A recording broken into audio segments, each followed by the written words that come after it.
Fox News alert, Western allies watching as Vladimir Putin faces the first major threat to his grip on power. Russian mercenaries ending their march toward Moscow in a deal forcing Wagner chief Yevgeny Prigozhin to remove himself from the bloodthirsty group he founded. And we're hearing reports he'll be headed to Belarus in exile. That's right. And Congressman and National Guard Colonel Michael Waltz sits on the Armed Services Committee, and he joins us now. Congressman, so great to have you on this morning. We've been trying to unpack and decipher what exactly is going on. Help us out.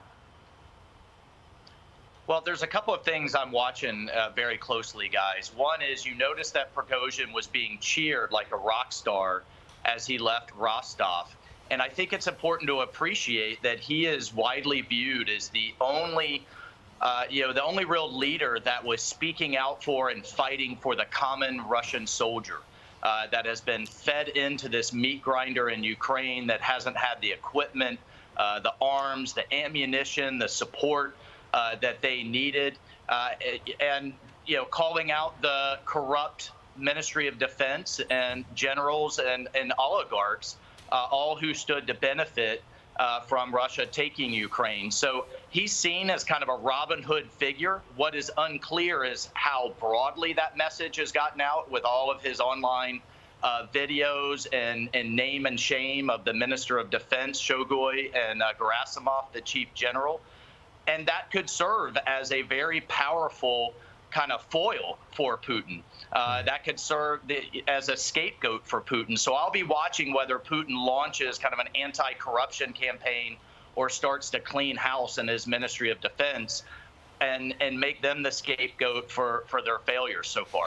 Congressman, you're on the Foreign Affairs Committee, but you're also a former Green Beret. You've been involved in situations like this. You know about foreign militaries. I'm curious now, as you just described Prigozhin, a Robin Hood type figure, he reportedly has tens of thousands of soldiers under his command, which I would assume probably have some loyalty to him.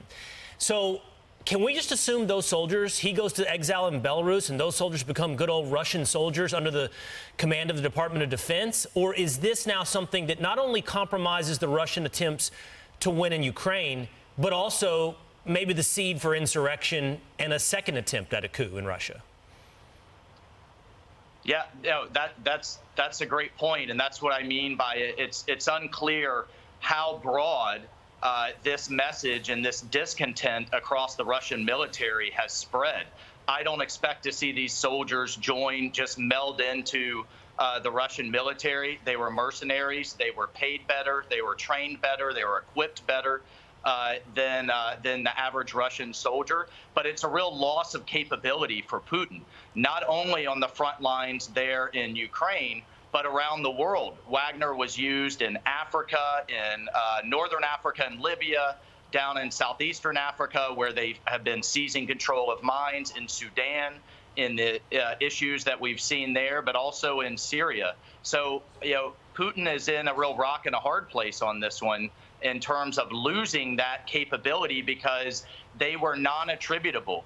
Putin could kind of stick his hands up and say, I'm not clear if those guys are associated with me or not. And countries that just wanted to turn a blind eye to what was going on could also just kind of look away at the little green men that didn't have a Russian flag on their shoulder. So I don't expect them to be assimilated easily into the Russian military.